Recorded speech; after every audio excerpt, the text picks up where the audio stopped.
연중 제24주일 복음과 강론 말씀입니다. 마르코복음 8장 27절부터 35절까지의 말씀입니다. 그때에 예수님께서 제자들과 함께 카이사리아 필리피 근처 마을을 향하여 길을 떠나셨다. 그리고 길에서 제자들에게 사람들이 나를 누구라고 하느냐 하고 물으셨다. 제자들이 대답하였다. 세례자 요한이라고 합니다. 그러나 어떤 이들은 엘리야라 하고 또 어떤 이들은 예언자 가운데 한 분이라고 합니다. 예수님께서 다시 그러면 너희는 나를 누구라고 하느냐 하고 물으시자 베드로가 스승님은 그리스도이십니다 하고 대답하였다. 그러자 예수님께서는 제자들에게 당신에 관하여 아무에게도 말하지 말라고 엄중히 이르셨다. 예수님께서는 그 뒤에 사람의 아들이 반드시 많은 고난을 겪으시고 원로들과 수석 사제들과 율법 학자들에게 배척을 받아 죽임을 당하셨다. 사흘 만에 다시 살아나셔야 한다는 것을 제자들에게 가르치기 시작하셨다.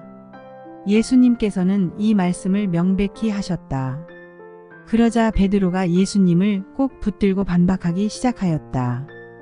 그러나 예수님께서는 돌아서서 제자들을 보신 다음 베드로에게 사탄아 내게서 물러가라.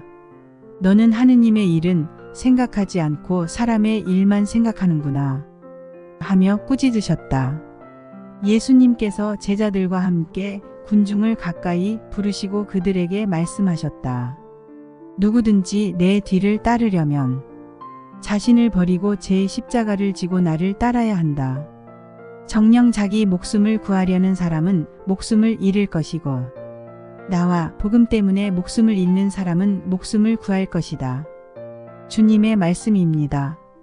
오늘은 동탄 영천동 성당 제2보자 최영환 프란치스코 신부님의 강론 말씀입니다. 추석 연휴 잘 보내고 계신가요? 미사 끝나고 가시는 분도 계시고 빠르게 다녀오신 분도 계시고 또 타지에서 오신 분들도 계실 텐데 모두 행복한 한가위 연휴가 되시면 좋겠습니다. 오늘 강론을 시작하기 전에 간단한 퀴즈를 드리고자 합니다. 아시는 만큼 대답해 주시면 되겠습니다. 우리가 잘 아는 생선 중에 명태라는 생선이 있습니다. 우리가 너무나 잘 알고 있는 생선입니다. 갓 잡아 올린 명태를 뭐라고 그러죠? 생태. 명태를 얼리면 동태. 추운 겨울바람에 얼리고 녹이기를 반복해서 노랗게 만들어진 명태는 황태. 건조시킬 때 너무 날씨가 추워서 하얗게 되면 백태. 백태와 반대로 날씨가 너무 따뜻해서 껍질이 까맣게 되면 먹태. 명태의 새끼를 노가리.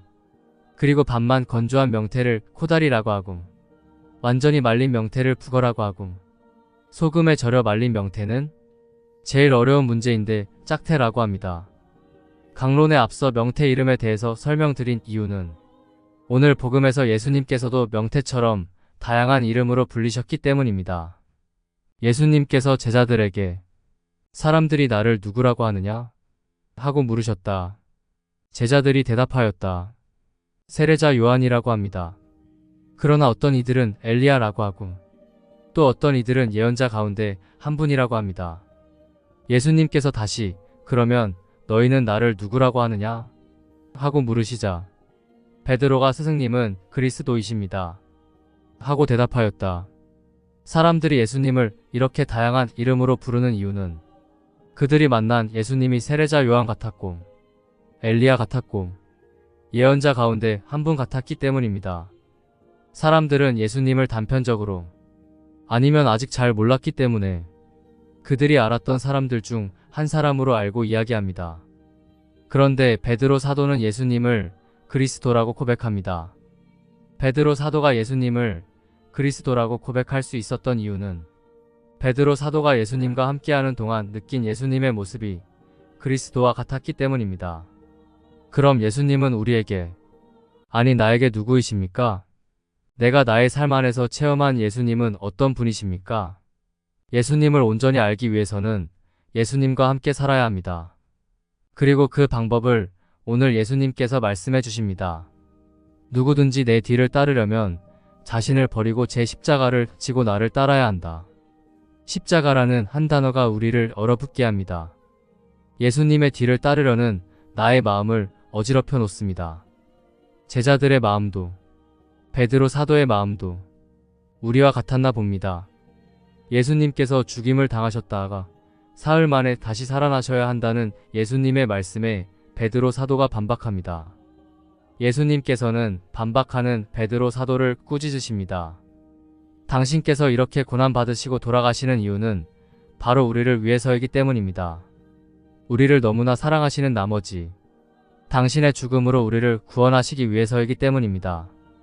그러나 우리의 욕심 때문에, 우리의 마음 때문에 우리는 예수님이 가고자 하시는 그 길을 방해하거나 부정합니다. 그러나 예수님께서는 당신의 길을 꿋꿋이 걸어 나가시는 분이십니다. 바로 사랑의 십자가 길입니다.